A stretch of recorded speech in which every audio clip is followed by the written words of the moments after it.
Happy Easter. I'm Katie Perwin. And I'm Christine Roberts, and we're with Squash Blossom Kitchen's Catering. Today we're making a Lady Baltimore cake.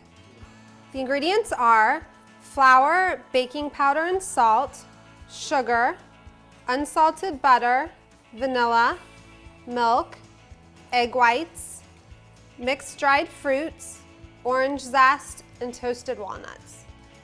I'm going to start by sifting the dry ingredients together. So we have the flour, the baking powder, and the salt. Now there are many different theories about the origins of the Lady Baltimore cake, but most point to the novelist Owen Wister, who featured it in his novel Lady Baltimore, which was set in Charleston. Now we're not sure exactly where this cake came from, but we do know that it's a delicious southern delicacy that's perfect for Easter. Next, we're gonna beat the butter and the sugar until light and fluffy, so about 5 minutes.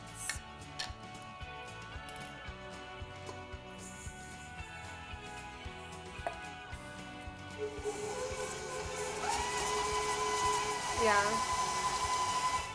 Finally, we're gonna add the wet and dry ingredients, starting with half of the flour, and then adding the milk, and then the remainder of the flour, just until combined.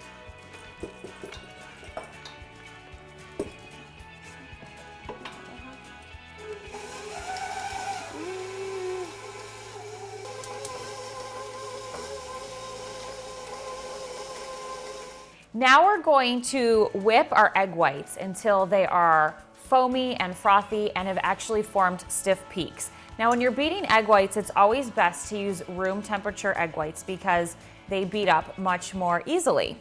So I am going to start to beat these until they get a little bit foamy and then add a pinch of salt, which is going to help them stabilize, and then continue to beat them until those peaks form.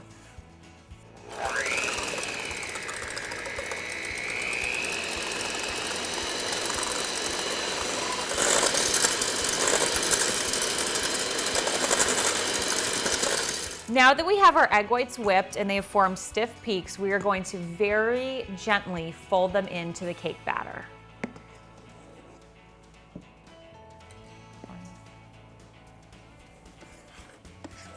Our finished cake batter is nice and fluffy, and we're gonna divide it in between two 8-inch cake pans that have been prepared with butter and flour.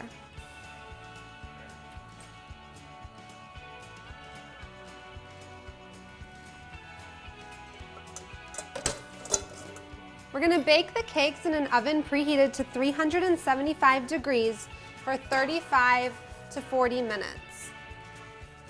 Now, while the cake is baking, we're going to make our icing, and we're gonna start by whipping more egg whites.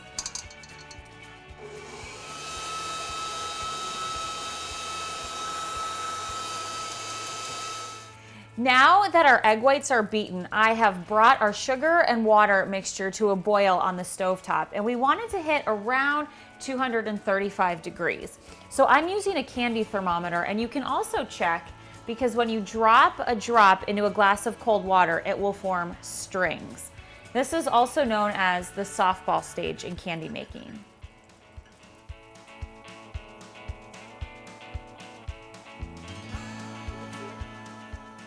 Now that we have our sugar mixture at the right temperature, I'm going to turn the stand mixer back on with the egg whites and very slowly and steadily stream in the sugar mixture while the mixer is running. And this is what's going to create that really light, fluffy texture of our icing.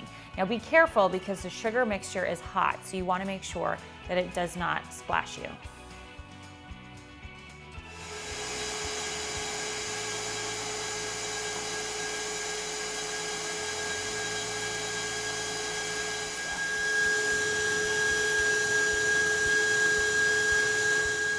Now we have whipped our icing to light, airy perfection.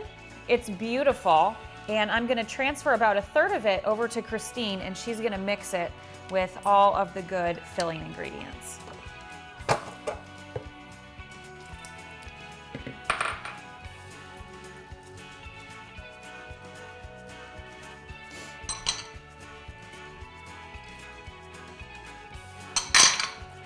What are you gonna say? Soak that front and right?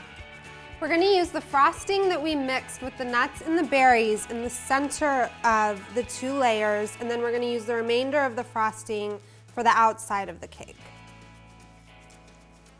Now, you can certainly use any type of dried fruit that you like.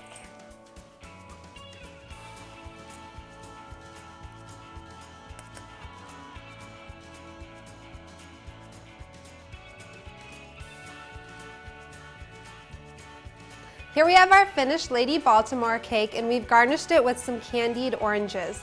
This is a perfect cake for your Easter table. Thank you so much for watching. I'm Christine Roberts. And I'm Katie Perwin. Happy Easter.